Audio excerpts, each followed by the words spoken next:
Hello everyone. जैसा कि आपको पता है हम लोग इकोनॉमी में एक सीरीज में कई सारे चैप्टर्स कर चुके हैं। उन्हीं में से एक है टैक्सेशन इन इंडिया। टैक्स के बारे में आपने सुना होगा। कई बार आप इनकम टैक्स के बारे में सुनते हैं, कई बार कॉरपोरेट टैक्स के बारे में सुनते हैं,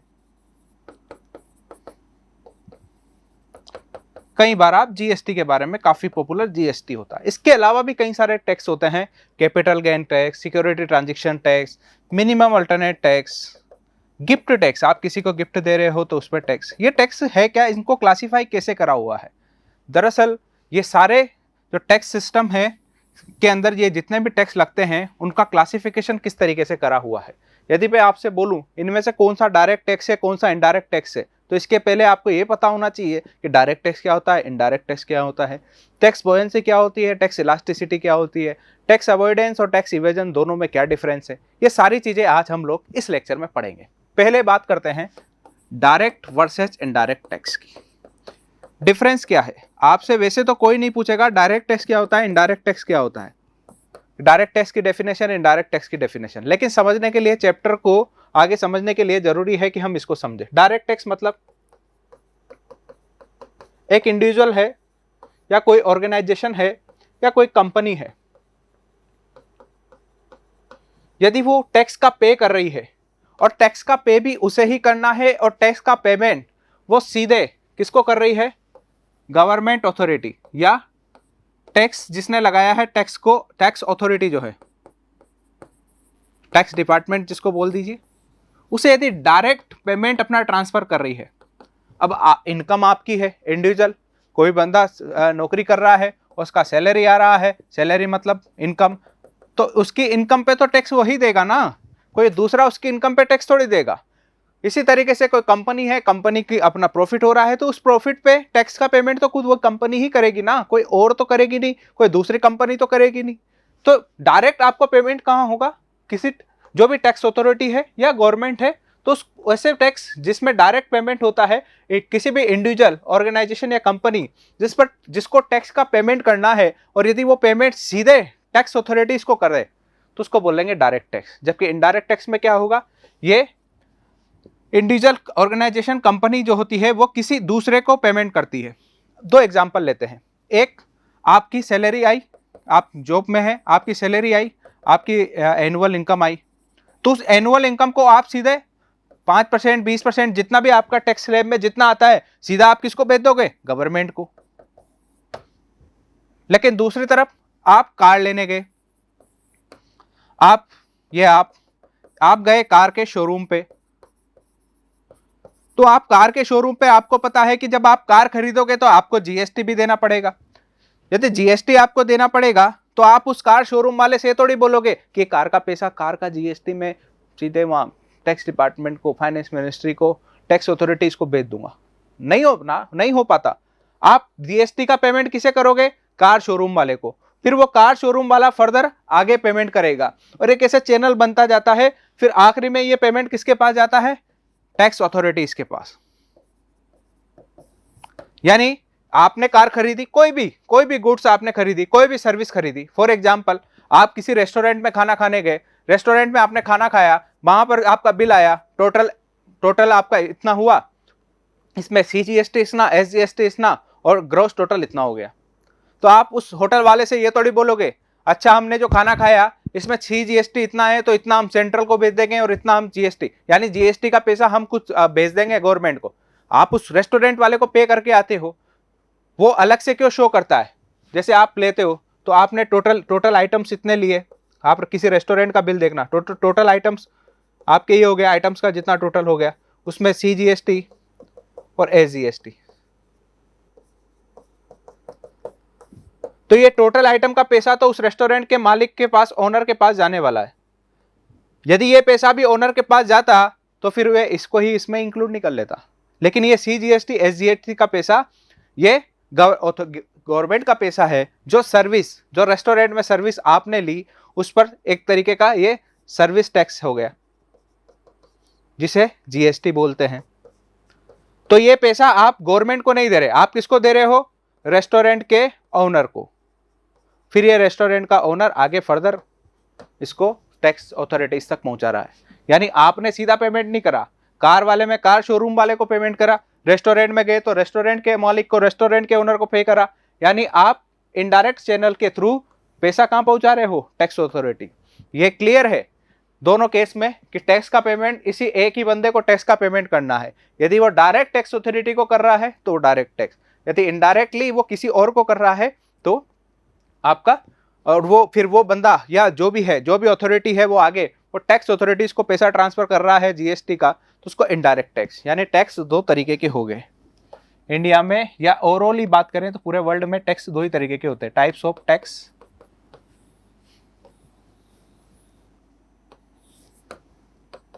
first direct tax and another is indirect tax. Direct tax की लिस्ट बनाएं तो सबसे पहले आता है इनकम टैक्स। हमारे लिए जो इंपॉर्टेंट है, कौन कौन से हमको पढ़ने हैं, हम उनको यहां पर लिखते हैं। Corporate tax, minimum alternate tax. किसी को आप गिफ्ट दे रहे हो तो वो सीधा आप उसी को दे रहे हो, तो वो जिसको गिफ्ट मिला है, जिसका अपना मॉनेटरी वैल्यू है, तो उसके गिफ्ट टैक्स। और भी कई सारे हैं, security transaction tax, capital gain tax, लेकिन हमारे लिए ये इंपॉर्टेंट है। और इनडायरेक्ट टैक्स का सबसे अच्छा एग्जांपल है जीएसटी। इसके अलावा और भी हैं, जैसे central excise duty, VAT, sales tax, service tax. लेकिन इन सबको मर्ज करके एक टैक्स ला दिया गया था, वो था आपका जीएसटी। तो हमको केवल जीएसटी के बारे में पढ़ना है, क्योंकि ये सब अब हिस्ट्री हो गए। VAT, excise duty, sales tax, service tax, ऐसे 10 से ज़्यादा टैक्सेस को मर्ज करके, और कहीं 10 से ही ज़्यादा सेस को मर्ज करके जीएसटी लाया गया था। पहले बात करते हैं डायरेक्ट टैक्स में इनकम टैक्स और कॉर्पोरेट टैक्स। इनकम किस किस की हो सकती है? इनकम किसी पर्सन की, पर्सन यानी किसी इंडिविजुअल की हो सकती है, तो किसी कंपनी की भी हो सकती है। पर्सन और इंडिविजुअल की इनकम समझिए। कोई भी कंपनी का एक ओनर ले लीजिए, रिलायंस का ओनर ले लीजिए, अडानी का ही ले लीजिए। एक है अडानी ग्रुप, उस अडानी ग्रुप का ओनर है, ये अडानी ग्रुप क्या हो गया? एक कंपनी। और इसमें एक है आपके गौतम अडानी। ये गौतम अडानी कौन हो गए? पर्सन या इंडिविजुअल। इस कंपनी में गौतम अडानी अपना शेयर लेते होंगे, तो जो गौतम अडानी की जो इनकम है वो उनकी इंडिविजुअल इनकम होगी। लेकिन पूरे के पूरे कंपनी की जो इनकम है अडानी ग्रुप की, वो कंपनी की इनकम होगी। अडानी ग्रुप की जो इनकम वो कंपनी। ऐसे ही रिलायंस कंपनी और मुकेश अंबानी। तो मुकेश अंबानी की इनकम, ये गलतफहमी होती है लोगों को, पूरी की पूरी मुकेश अंबानी मतलब रिलायंस मतलब मुकेश अंबानी। देखिए, इसमें कई सारे स्टेक होल्डर्स इन्वॉल्व होते हैं किसी कंपनी में, स्पेशली जो पब्लिक कंपनीज होती है, जो कि शेयर मार्केट में लिस्टेड होती है, उसमें कई सारे स्टेक होल्डर्स होते हैं। कंपनी की अलग इनकम होती है, जो उसके ओनर होते हैं उनकी अपनी अलग इनकम, वो अपनी अलग से ले लेते हैं। तो ऐसे इंडिविजुअल। तो बात करें इनकम, तो इनकम किस किस की हो सकती है? किसी पर्सन इंडिविजुअल की या किसी कंपनी की। यदि किसी इंडिविजुअल या पर्सन की इनकम पर टैक्स लग रहा है तो उसको बोलते हैं इनकम टैक्स। यदि दूसरी तरफ किसी कंपनी की इनकम पे या कंपनी के इनकम बोल दीजिए या प्रॉफिट पे टैक्स लग रहा है तो उसको बोलते हैं कॉर्पोरेट टैक्स। तो दोनों प्रॉफिट या इनकम पे लगते हैं।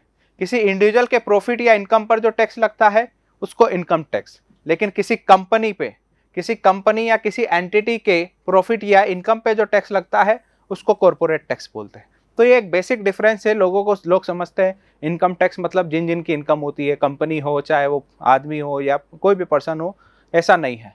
यहाँ पर साफ साफ डिफाइन है कि किसी इंडिविजुअल पर्सन की इनकम है तो मतलब इनकम टैक्स, और किसी कंपनी की इनकम मतलब कॉर्पोरेट टैक्स।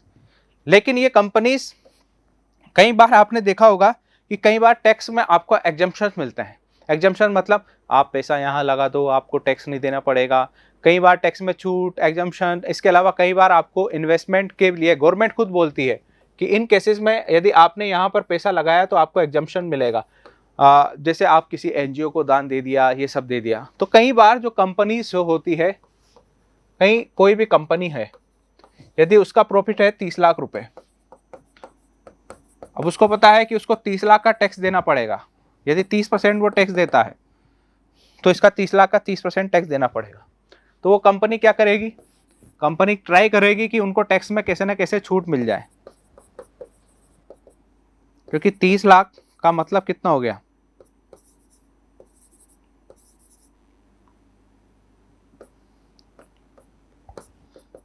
9 लाख। 9 लाख रुपए तो टैक्स में ही चले गए कंपनी के। कोई भी कंपनी हो ट्राई करेगा कि इसको बचा ले। तो गवर्नमेंट एक ऐसा बोलता है, आप इसको यहाँ पर इन्वेस्ट कर दो, इसमें आपको एग्जम्पशन मिलेगा। आप इसको यहाँ इन्वेस्ट कर दो, किसी एनजीओ को दान दे दो, किसी सोशल वेलफेयर में लगा दो, जैसे स्कूल वगैरह बनाने हम आपको टैक्स एग्जम्पशन देंगे, या फिर आप प्रॉपर्टी वगैरह खरीद लो। ऐसे जितने भी एग्जम्पशंस मिलते हैं उनकी अपनी लिस्ट होती है। तो कंपनी क्या करती है?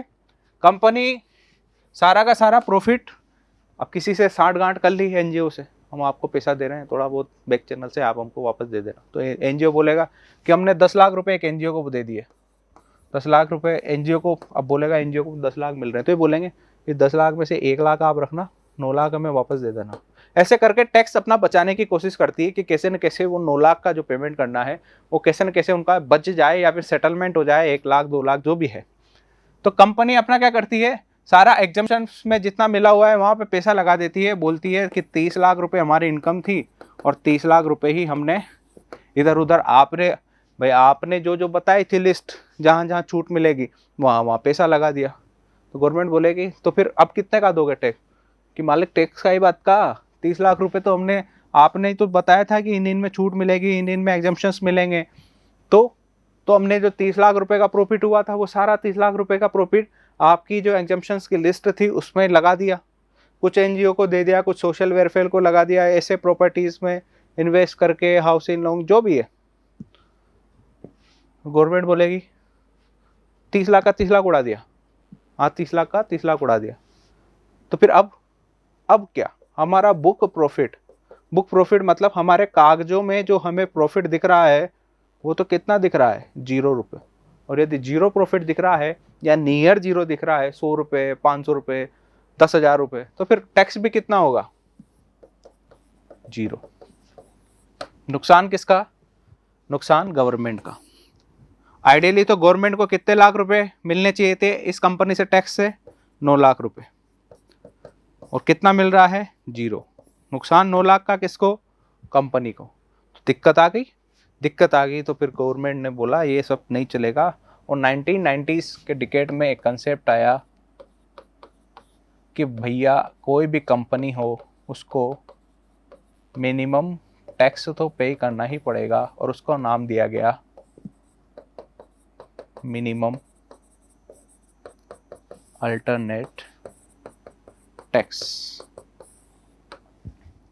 कि नहीं हमारा तो बुक प्रॉफिट 0 है। आपका बुक प्रॉफिट 0 है, ये आपने बताया। आपका प्रॉफिट, ग्रॉस प्रॉफिट कितना था उस कंपनी का? ग्रॉस प्रॉफिट कितना था? 30 लाख। और उसने एग्जम्पशन ले लिया कितने का? 30 लाख का ही। तो उसका नेट प्रॉफिट,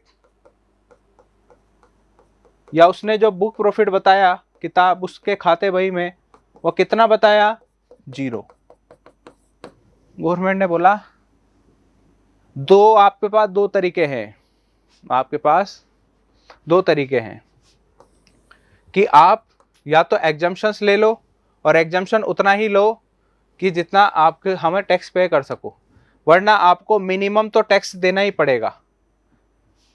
तो हमारा तो 0 है प्रॉफिट, हमारा तो नेट प्रॉफिट 0 है, ले लो आप 0 का कितना % निकालोगे, या 10,000 का कितना? नहीं, गवर्नमेंट बोला इधर इसका मिनिमम टैक्स आपको देना ही पड़ेगा। बाद में करना, आप एग्जाम्पशन जो लेने ले लेना बाद में, लेकिन आपको इतना तो देना ही पड़ेगा। या तो आप पुराना वाला कॉर्पोरेट टैक्स का जो रेट है 25%, 30%, जिस जो भी आप पे लगता है वैसे दे दो, वरना आप एग्जाम्पशन ले रहे हो तो ले लो, लेकिन 18.5% आपको मिनिमम अल्टरनेट टैक्स तो देना ही पड़ेगा।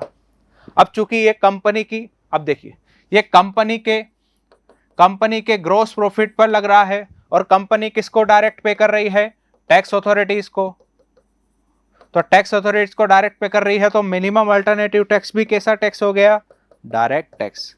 और डायरेक्ट टैक्स इस मिनिमम अल्टरनेटिव टैक्स मतलब 18.5% तो मिनिमम अपने ग्रॉस प्रॉफिट का किसी भी कंपनी को एज अ टैक्स पे करना पड़ेगा।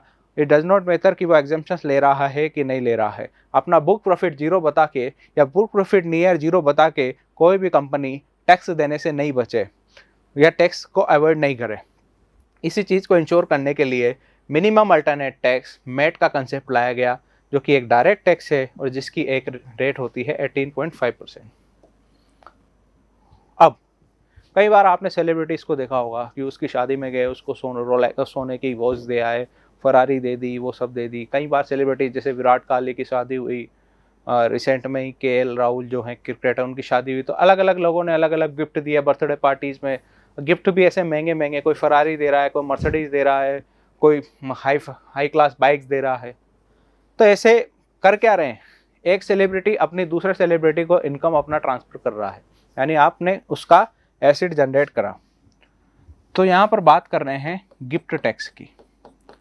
गवर्नमेंट को लगा कि कई बार ऐसा होने लग गया था कि ये अपना एक फादर हैं, ये बोलते हैं कि हम हमारे बच्चे को उसके बर्थडे पे 5 हेक्टेयर की लैंड गिफ्ट कर रहे हैं, और फादर अपने बच्चे को नहीं, कोई भी अंकल अपने भतीजे को कर दिया। तो ऐसे लैंड का एडजस्टमेंट होने लगा। बोलते हैं हम अपने बच्चे को 10 करोड़ रुपए गिफ्ट दे रहे हैं, हम हमारे किसी दोस्त को 10 करोड़ रुपए गिफ्ट दे रहे हैं, हम हमारे दोस्त को कोई फरारी गिफ्ट कर रहे हैं। तो कई बार पैसे की हेराफेरी करने के लिए इस तरीके के गिफ्ट कल्चर का यूज करा जाने लगा। तो गवर्नमेंट ने बोला देना हो तो दो, लेकिन 50,000 के ऊपर का गिफ्ट दोगे तो टैक्स लगेगा। और ये टैक्स कौन देगा? कोई भी ऐसा पर्सन जिसे इंडिया में कोई भी ऐसा पर्सन जिसे 50,000 रुपये से ज़्यादा का गिफ्ट मिल रहा है, यदि वो गिफ्ट, चाहे वो गिफ्ट कैश की फॉर्म में हो, चाहे वो गिफ्ट मूवेबल प्रॉपर्टी की फॉर्म में हो, मूवेबल या इनमूवेबल प्रॉपर्टी की फॉर्म में हो, जैसे आपकी प्रॉपर्टी ये सब हो गया, चाहे वो शेयर्स हो, कुछ भी, यदि उसकी वैल्यू 50,000 से ज़्यादा है, मोर देन 50,000, तो इस केस में जिसे गिफ्ट मिल रहा है वो सीधा टैक्स अथॉरिटी को पे करेगा। अब जिसे गिफ्ट मिल रहा है वो सीधा किसको पे कर रहा है? टैक्स अथॉरिटीज़ को। तो ये भी क्या हो गया? एक डायरेक्ट टैक्स। तो गिफ्ट टैक्स 50,000 से ज़्यादा, तो ध्यान रखिएगा 50,000 से ज़्यादा किसी को गिफ्ट दे रहे हो तो उस जिसको आप दे रहे हो उसके लिए मुसीबत हो सकती है। बात करें यहाँ पर इनडायरेक्ट टैक्स की, तो इनडायरेक्ट टैक्स में 2017 के पहले कई सारे इनडायरेक्ट टैक्स हुआ करते थे। VAT, sales tax, central excise duty, service tax, luxury tax, ऐसे कई सारे। और ये टैक्स जैसे वैल्यू एडेड टैक्स ये था वेट, तो ये अलग अलग स्टेट में, स्टेट टू स्टेट वेरी करता था। अलग अलग स्टेट में वेट की रेट अलग। सेंट्रल एक्साइज ड्यूटी तो एक होता था, लेकिन अलग अलग स्टेट में सेल्स टैक्स अलग अलग वेरिएबल था, स्टेट टू स्टेट वेरी करता था। It is variable. ऐसे में दिक्कत होती थी। आप असम में जाओ, यदि आपने असम में कोई बाइक खरीदी तो उस पर टैक्स की रेट अलग, और यही बाइक आपने राजस्थान में खरीदी तो उसकी टैक्स रेट अलग। तो कई बार लोग बोलते थे राजस्थान के, देखे दिल्ली के शोरूम में रेट ट्राई करना, दिल्ली के शोरूम में रेट ट्राई करना। अब राजस्थान के नियर बाई इलाका क्या है? दिल्ली। कि यार भोपाल में या इंदौर पास पड़ता है यहाँ से, राजस्थान से एमपी, तो वहाँ पे शोरूम में ट्राई करना रेट। तो वो फ़ोन करा करा के रेट ट्राई करवाते थे कि वहाँ के शोरूम में क्या रेट चल रही है, वहाँ के शोरूम में वो गाड़ी कितने में मिल रही है। तो ऐसे अलग अलग, क्योंकि जहाँ पर टैक्स कम होगा वहाँ पर उस गुड्स की, उस सर्विस की रेट भी कम होगी। आपने कोई कार खरीद रहे हो और राजस्थान में उसको कार खरीदने पे 30% टैक्स है और एमपी में 25% टैक्स है, तो आपको 5% का फ़ायदा हुआ। और जो भी एमपी के पास वाले स्टेट हैं फिर वो सब कहाँ पहुँचेंगे, राजस्थान के लोग एमपी यहाँ से खरीद लेते हैं। क्या होएगा, एमपी के नंबर ही तो आएंगे, पैसा तो बचा, ओवरऑल पैसा तो बचा। तो अलग अलग स्टेट में अलग अलग टैक्स चलता था। इसी चीज़ को गवर्नमेंट को भी पता थी। तो 1 जुलाई 2017 के बाद ये व्यवस्था खत्म हो गई और इस व्यवस्था को खत्म करके एक टैक्स लाया गया, वो था one nation one tax. One nation one country one tax, जिसको नाम दिया गया goods and service tax, GST. One nation one tax में क्या था कि अब आप असम में खरीदो क्या राजस्थान में, उस पर्टिकुलर बाइक पे यदि असम में 25% टैक्स है तो राजस्थान में कहीं पर भी चल जाओ, one nation one tax. GST लाया गया। जीएसटी के बारे में 2-3 बातें। 2017 1 जुलाई 2017 से ये लाया गया था। कॉन्स्टिट्यूशन में 101 कॉन्स्टिट्यूशन अमेंडमेंट एक्ट के थ्रू इसको इंट्रोड्यूस करा गया था पार्लियामेंट द्वारा। ये एक वैल्यू एडेड टैक्स है। वैल्यू एडेड टैक्स मतलब जैसे कार यदि शोरूम से निकली, ये बाइक शोरूम से निकली, फिर होलसेलर के पास गई, फिर ये रिटेल सेलर के पास गई, किसी शोरूम वाले के पास गई, फिर कंज्यूमर के पास गई। तो यहाँ यदि बाइक 1 लाख की है और इसने आगे 1,10,000 में बेची तो यहाँ पर 1 लाख का टैक्स लगेगा। फिर यहाँ पर 1,10,000 का टैक्स नहीं लगेगा, जितनी वैल्यू ऐड हुई, कितना 10,000, तो यहाँ पे 10,000 का टैक्स लगेगा।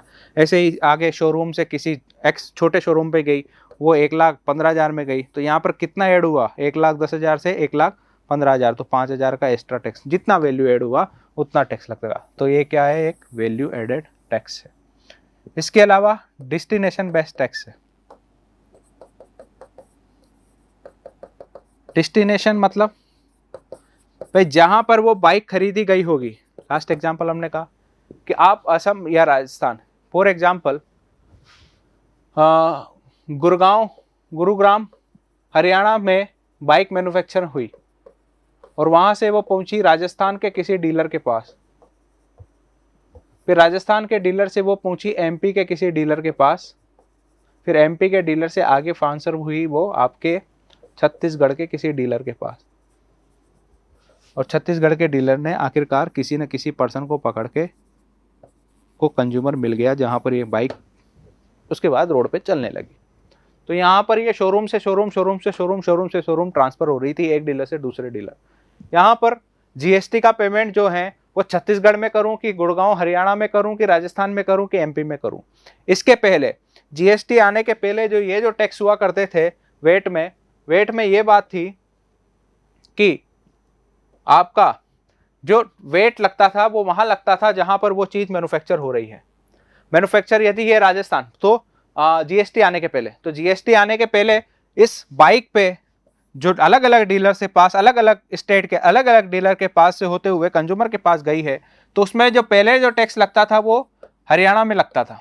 लेकिन जीएसटी आने के बाद जीएसटी क्या है, डेस्टिनेशन बेस्ड टैक्स है, जहां पर इस बाइक को कंज्यूमर के पास जाएगी, जहां पर ये एंड में ये बिकेगी। कहां पर बिक रही है, छत्तीसगढ़। तो यहां पर जीएसटी आने के बाद अब जो टैक्स लगेगा इस बाइक के सेल पे, तो कहां लगेगा, छत्तीसगढ़ में। तो एक डेस्टिनेशन बेस्ड टैक्स है, वन नेशन वन टैक्स। अब डेस्टिनेशन बेस्ड टैक्स है तो इसमें अलग अलग टैक्स की स्लैबें होती है।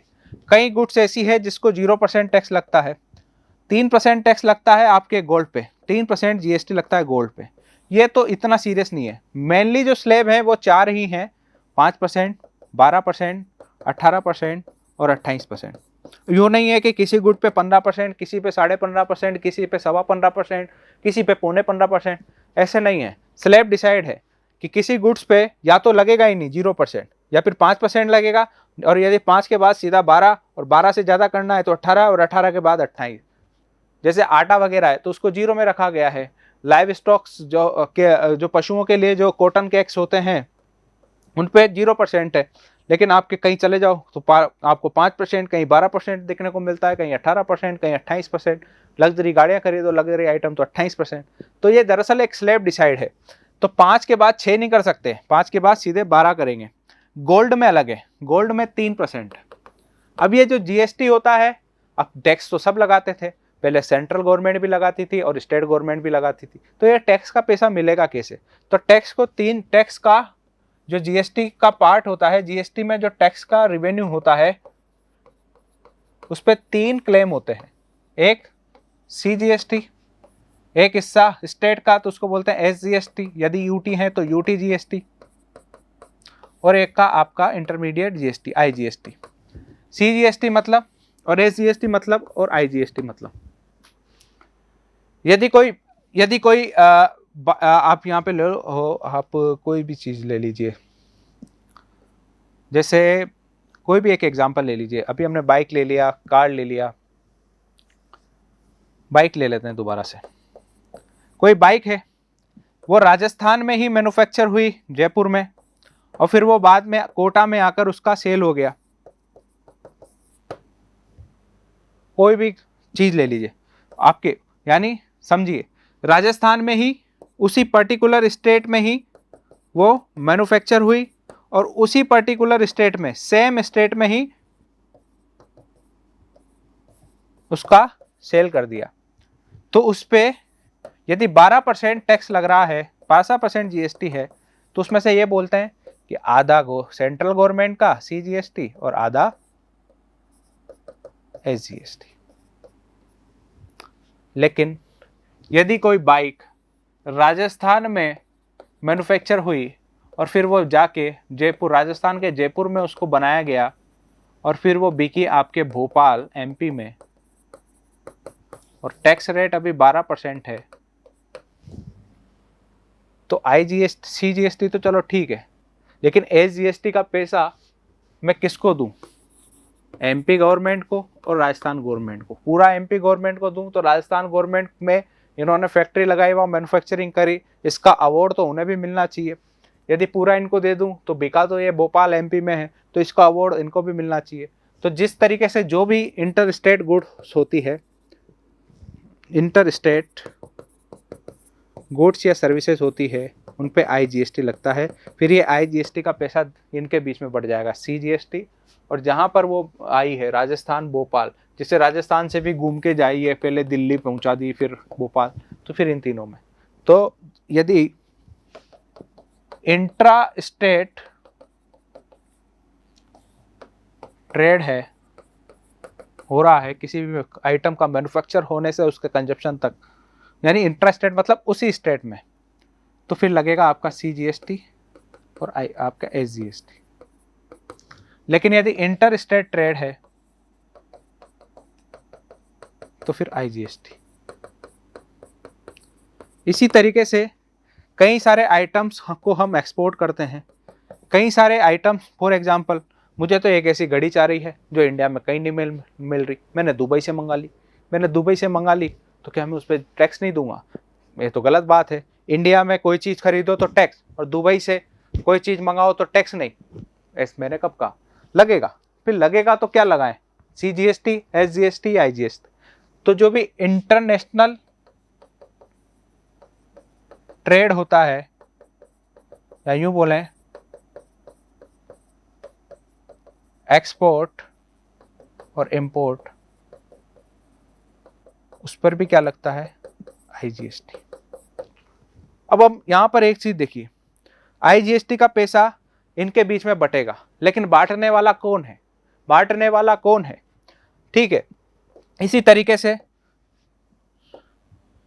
किस गुड्स पे 5% टैक्स लगेगा, किस पे 12% लगेगा, किस पे 18% लगेगा, किस पे 28% लगेगा। आईजीएसटी का पैसा सेंट्रल और स्टेट्स के बीच में, जो भी रेस्पेक्टिव कंसर्न स्टेट है उनके बीच में बांटेंगे।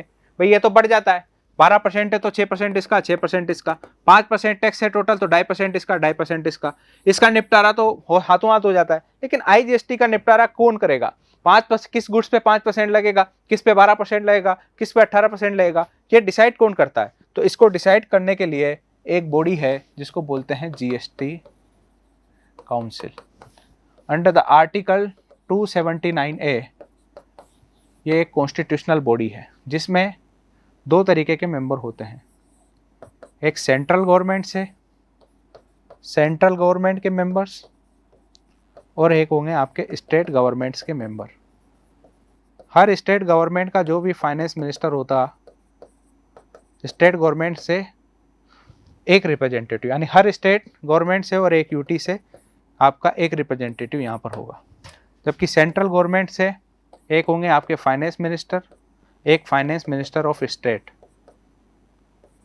जो केंद्रीय वित्त मंत्री, और केंद्रीय कौन हो गया? केंद्रीय वित्त मंत्री और केंद्रीय वित्त राज्य मंत्री, जो कि केंद्रीय वित्त मंत्री के अंडर काम करता है। इसके अलावा हर स्टेट से एक। अब इन्हें भी वोटिंग का राइट्स होता है। जो भी वोट होगा, जो भी डिसीजन सेंट्रल CST काउंसिल लेगी, कि जैसे रेस्टोरेंट में खाने पे 5% लगाएं कि 12% लगाएं, किसी बाइक्स वगैरह पे 18% लगाएं कि 28% लगाएं, तो इसका डिसीजन ये एक साथ मिलके लेते हैं। अंत में वोटिंग होती है, तो उस वोटिंग में 1/3 वोट शेयर इनका होता है, जबकि 2/3 स्टेट्स का होता है। और जो भी डिसीजन होता उसके लिए एटलीस्ट 75% वोट्स का मिलना जरूरी है, यानी 3/4 मेजोरिटी से सारे डिसीजन ये बॉडी लेती है। तो ये आपका GST था, GST काउंसिल। इसका पॉलिटिकल एंगल भी हमने समझा। अब यहाँ पर 2 बातें, 4 वर्ड और हैं, किताबों में आपको ये बहुत ही कम देखने को मिलेंगे।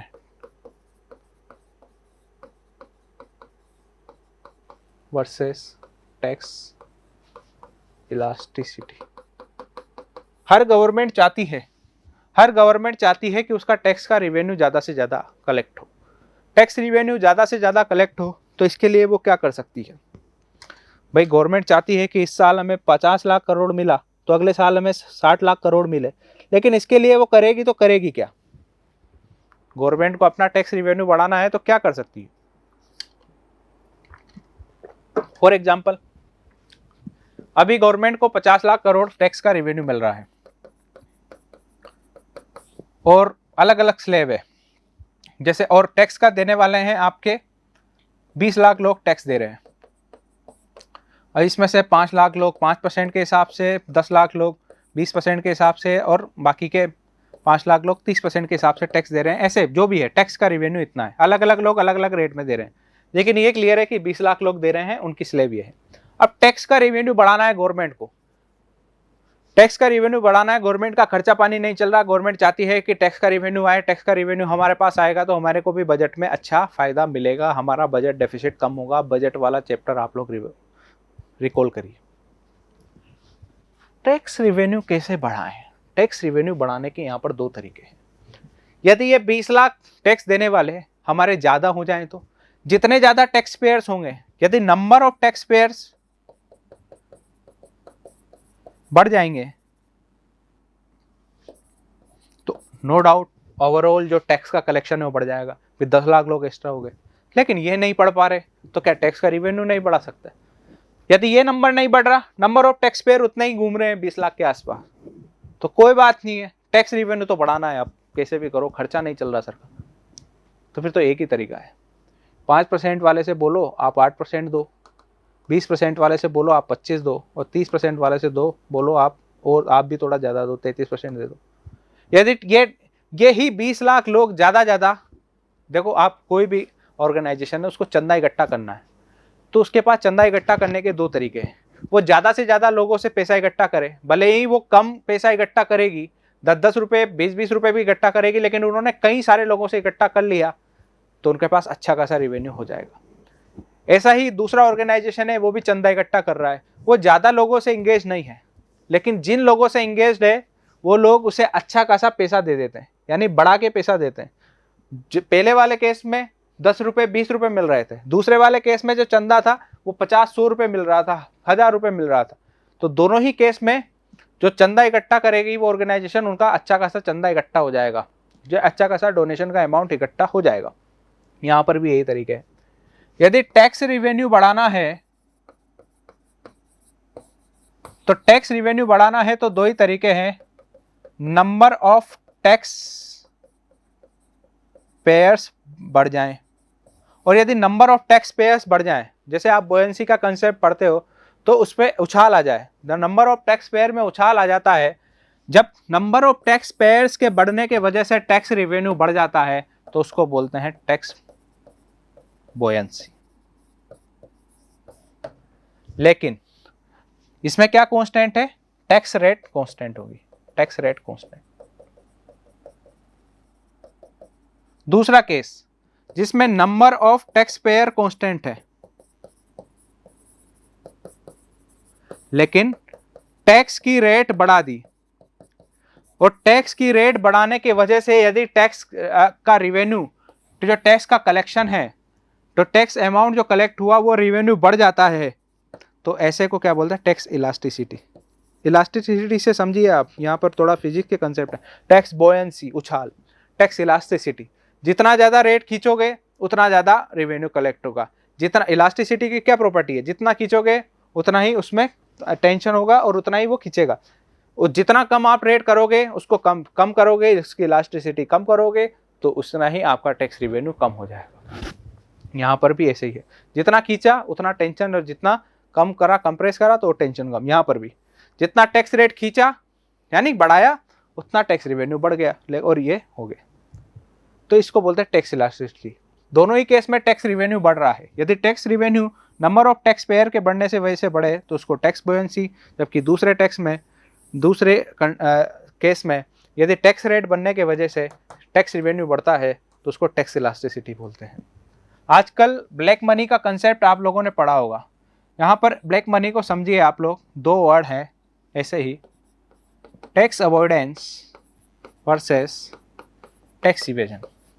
अब मैं पूछूं इनमें से कर का चोरी या इलीगल कौन सा काम है, क्या टैक्स अवॉइडेंस इलीगल है कि टैक्स इवेजन इलीगल है, ऐसे सवाल पूछ सकता है। विच वन इज लीगल और which one is illegal in the Indian taxation system.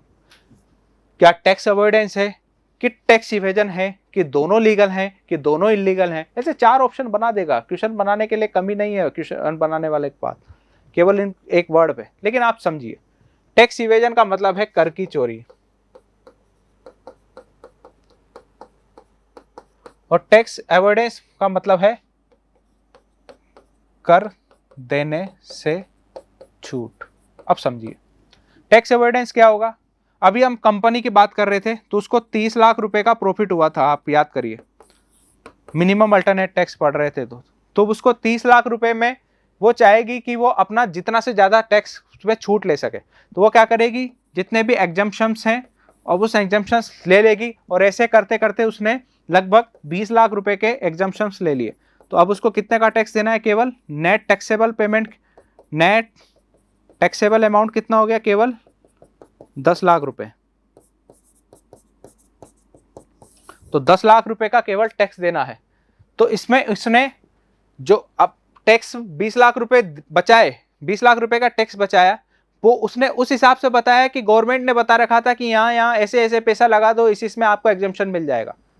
तो जब गवर्नमेंट की खुद बता रही है आपको कि एग्जम्पशन कैसे लेना है, या गवर्नमेंट के बताए हुए तरीके से आप पैसा में छूट ले रहे हो, कर देने में, टैक्स देने में छूट ले रहे हो, तो उसको बोलते हैं टैक्स अवॉइडेंस।